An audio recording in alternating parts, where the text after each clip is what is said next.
with my favorite segment of all time. It's called a take for 99, where we give you a very expensive take for a cheap price, right? Maybe it's something that we haven't got to cover on this show that we want to cover right now. Maybe it's something that we covered, but we want to expand the universe of the conversation. Now, Zach, I want to go first here, and I want to leave the NFL for this one, and I want to come to the NBA because the NBA is in full gear. And although the football season is obviously at the midway point, football is definitely going to be heavily talked about on this show. I want to talk about this particular subject, and it's going to be in Milwaukee. Giannis' loyalty and accountability will be tested after the Bucks' poor start to the year, which we all know at the time that we are recording this video. It may change by the time it gets out. They're 1-6. Okay. Now look, Zach, I am tired of the same reoccurring cycle in the NBA when it comes to player trade requests. I'm tired of it. Okay. The narrative that is going on out here is that franchises do not do right by the player.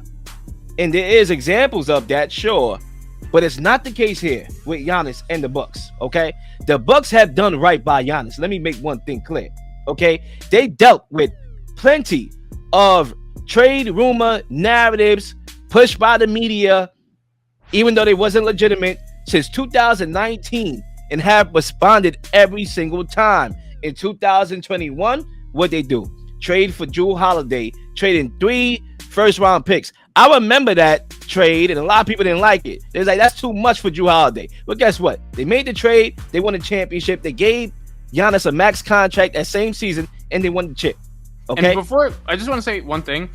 We can't underestimate how important Holiday was to that championship team. They don't win that championship without him. Like that steal he got in game 5 in Phoenix when the Bucks were down early in that game, like that can't be understated. Exactly. And in 2023, I agree with you. In 2023, the rumors started to heat up again. Giannis was egging on those rumors. And what did they do? They traded for Damian Lillard.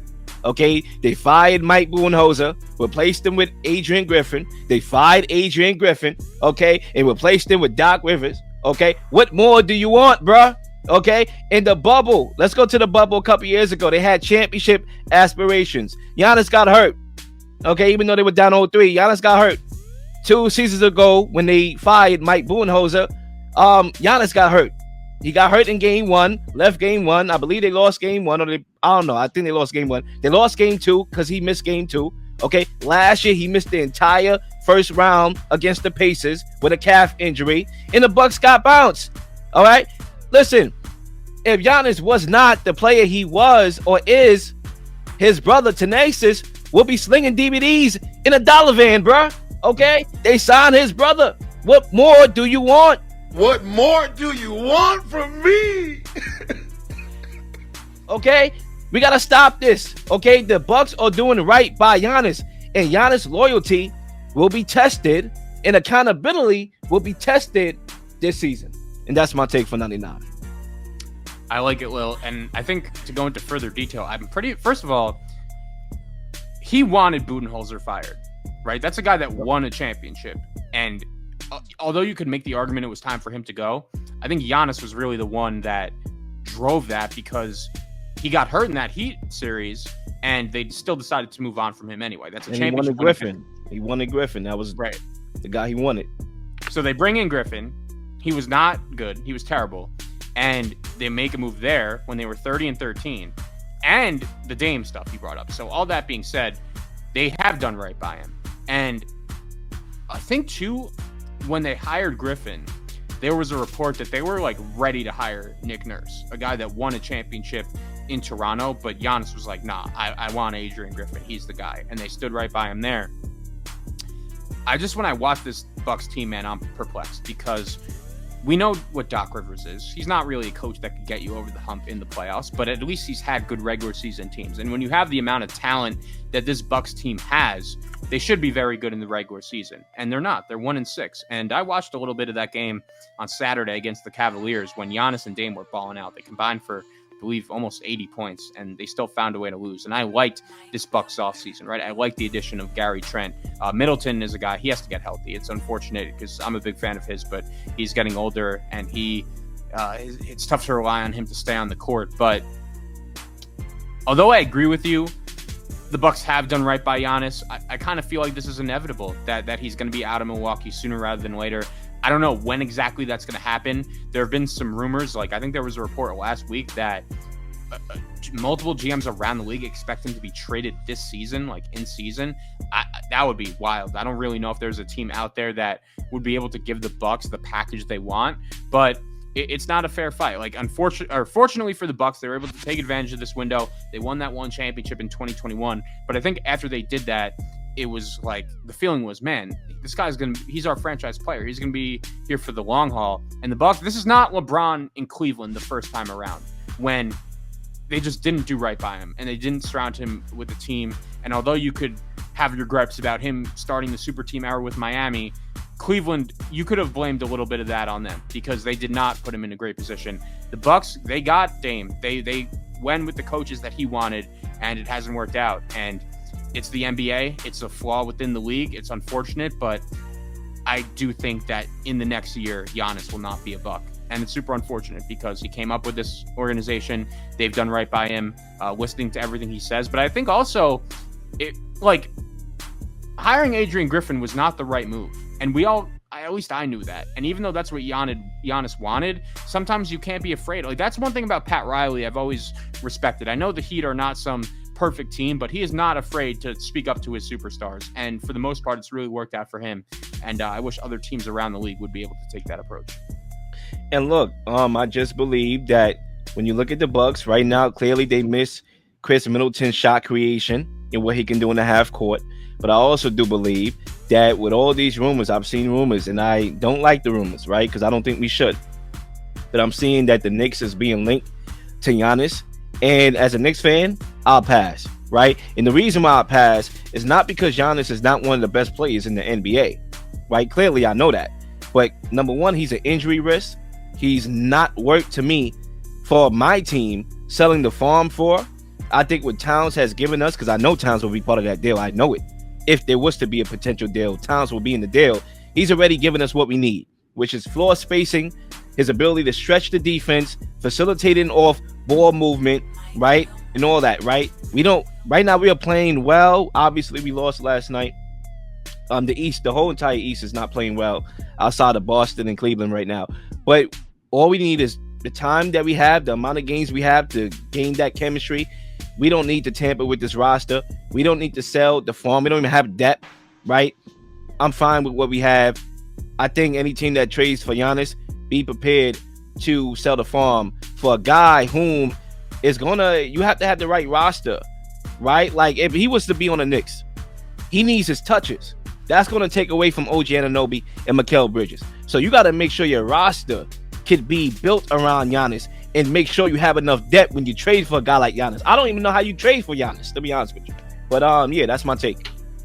There's one team for me, Will, and I'm curious what you think of this, that I think would be perfect for him. Now, I don't know if they have the assets to get it done, but if he wants out, I don't really know if the Bucks have a choice.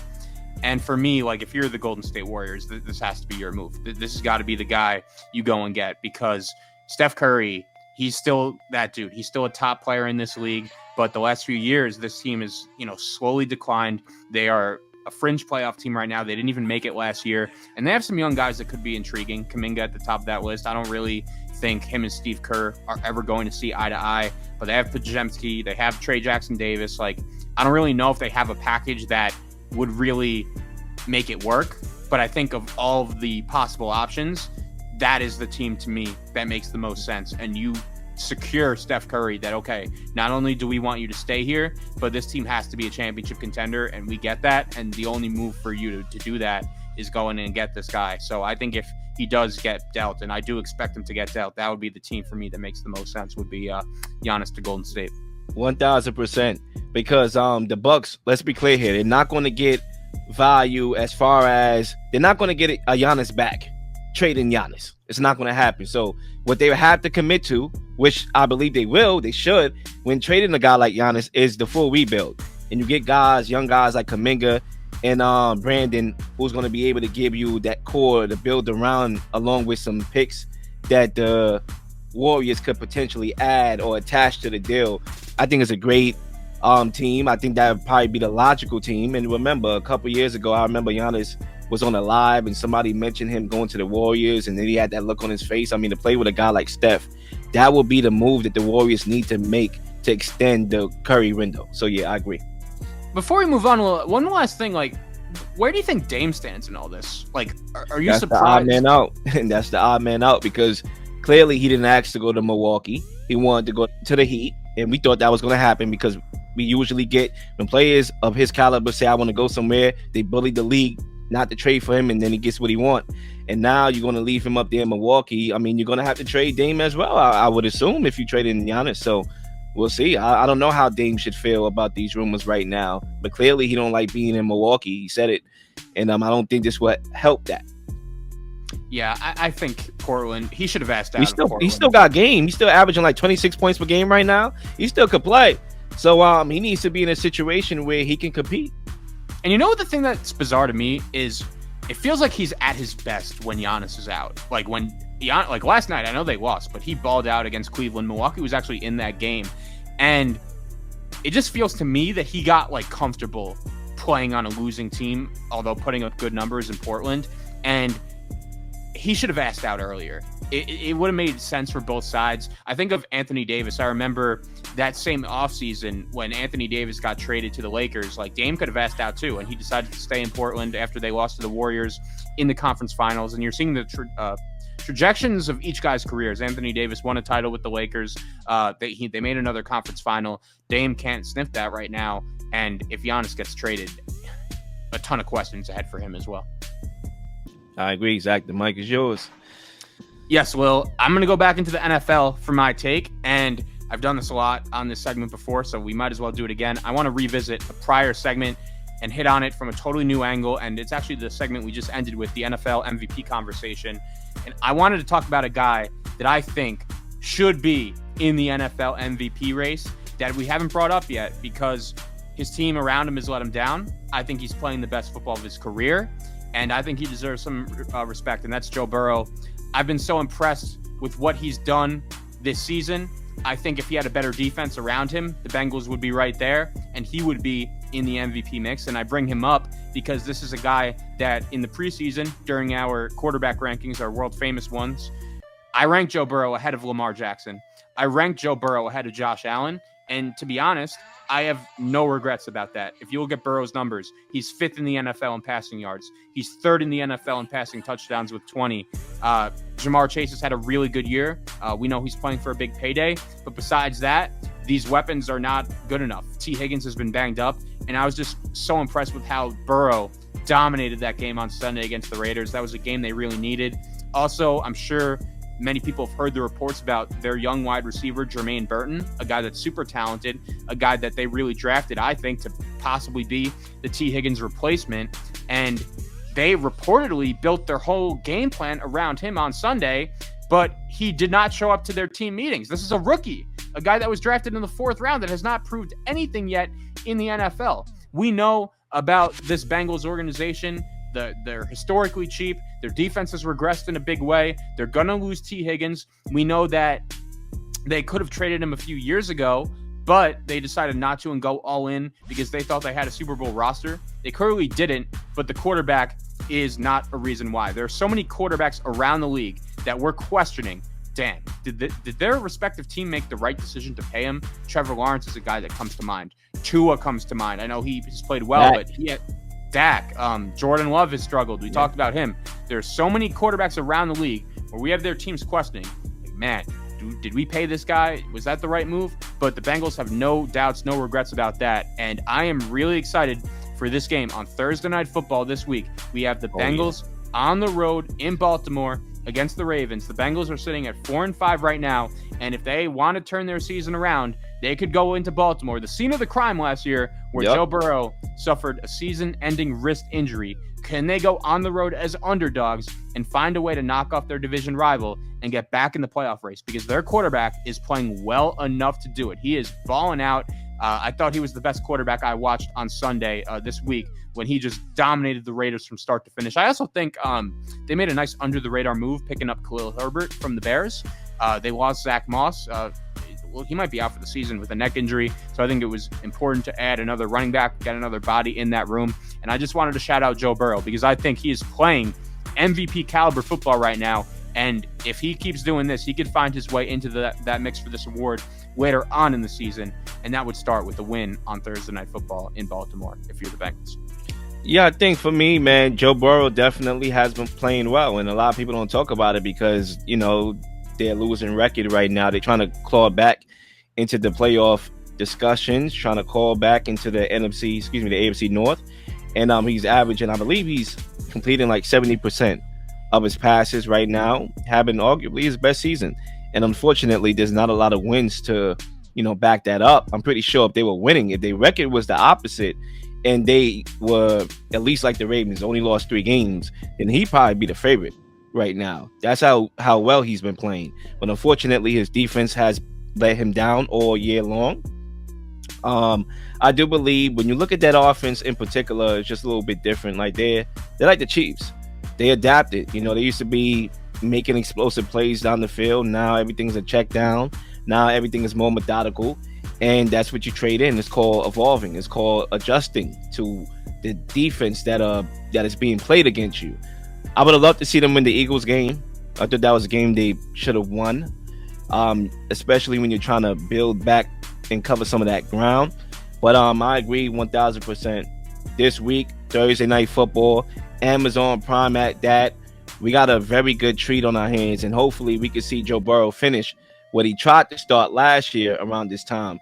So, yeah, I agree with the take. And they're 4-5, but they're still, it's a 17-game season, still a lot of football left. I'm eyeing Lil, like, the Bengals are one team. I think they could get back into the race. And the Jets, too. Like, I think this game on Sunday in Arizona is not going to be easy. The Cardinals have been playing great football. I was impressed with that. Was just a business-like effort on Sunday against the Chicago Bears, coming off that big road win in Miami. But if the Jets could find a way to go into Arizona and win, and that's not going to be an easy game, I'm not confident. I think Arizona would probably be my lean right now. But if the Jets could find a way to win that game, the schedule really eases up from there. They still have 2 games against the Dolphins, still have the Colts. Their offense looked not great on Sunday Night Football against the Vikings. And look, I think the move of Adams, we saw how much that impacted Garrett Wilson and his ability to get open on Thursday against Houston. So I think those are 2 teams in the AFC I'm really eyeing to see if they could try to get back in the playoff race. Yeah, I agree. I think the Jets, they have a lot of ground to cover. It's not going to be easy. The margin for error is slim. It's slimmer than a skeleton. They got too much ground to cover. Now it can be covered. What's in their favor is the schedule. The Dolphins is not going to be easy because the Dolphins could be a dangerous team on any given night. I mean, you got Tyreek Hill, you got Jalen Waddle. If Tua doesn't hit his head, then maybe he has a game where he goes off. And then, obviously the inconsistent game. So the Jets are definitely a team that they just going to have to be more consistent. And I don't think they haven't learned how to win yet. They still beat themselves up with penalties, self-oriented. It was the case last week. It's just that the Texans were worse and out penalty themselves, right? It's just a lot. So I think the Jets have more to show me. And this week will be a good time to show me that against a hot Arizona team. As far as the Bengals, I'm not sure if you would call this a must-win on Thursday. I think because of the divisional matchup, I'm going to call it a must-win for the Bengals. I'm not sure if you feel the same way. I'm going to pull up their schedule right now. Let me see their next 4. Okay, so they go to Baltimore, and then after that, they will, at the Chargers, home against the Steelers, at the Cowboys. I will say, the second half is not too bad. They after that Cowboy game, they still have to go to Tennessee. That's a winnable game. Hosting Cleveland on Thursday night, hosting Denver. I wouldn't call it a must-win, but if they win, I think I might be fully back in. They already lost to Baltimore. Obviously, they're not trying to win the division. I don't think that's realistic right now, but obviously, you want to stay in the hunt of the playoffs. So we'll see what happens on Thursday.